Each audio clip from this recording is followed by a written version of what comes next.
আসসালামু আলাইকুম। আমি ফেলিতিন আসনে বিবেলতেছি দাগুনমি উপজেলা প্রতিটা ইউনিয়ন আন্টিদেরকে বলতেছি আন্নগো মাইয়াকে ধরে রাখিয়েন না। বয়স কম রক্ত গরম হলো গেলে যে কোনো মুহূর্তে লয়ে যেতে পারে এবং কি আন্নগো মান সম্মান আছে। আমি চাই না যে আন্নগো মান সম্মান রাস্তায় হোক। তা এখনো সময় আছে, ভালো একটা খোলাখুঁজি মাইয়াকারে বিয়ে দিতেন, টাকা পয়সার দিকে মাইয়াকারে ঘরে ধরে রাখিয়ে না। মাইয়া বুয়ে হয়ে যাবো ফরে মানুষের মাইয়া বিয়েও করতো না, কোনো মাইয়া বুয়ে। এখন যদি হোলা না হান আমার সাথে সরাসরি যোগাযোগ করিয়েন। আমার অসংখ্য কর্মী আছে দাগুনমি উপজেলাতে। আমি তোর কইলে ভালো হোলা খুঁজি আপনার মাইয়ারে, ভালো হোলার কাছে উড়ে দিমু। হোলা বাঁচি থাকলে জীবনে বহুত টাকা পয়সা ইনকাম করতে পারবো, বহুত চন্দ্রকোনা কিনে দিতে পারবো। কিন্তু মাইয়া যদি একবার বাড়িতে হলাই যায়, আপনাকে মুখিতে চুনকালি লাগি যাইলে এই চুনকালির দাগ জীবনে সহজে যাইতো না। এখনো সময় আছে, তো আমি বলতেছি আন্টি করে বলতেছি মেঘারে বিয়ে দিয়ে দেন, আপনাদের মেয়েরা সুখে শান্তিতে থাকবো, আপনাকে মুখে চুনকালি লাগতো না।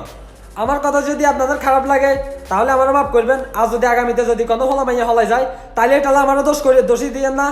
আমি আগে থেকে আপনাদেরকে সতর্ক করি দেন, ভালো একটা হোলা দেখি মাইয়াগারে বিয়ে দিয়ে দেন আল্লাহর রাস্তায়। আর যত সমস্যা যত হেল্প লাগে আমি করুন।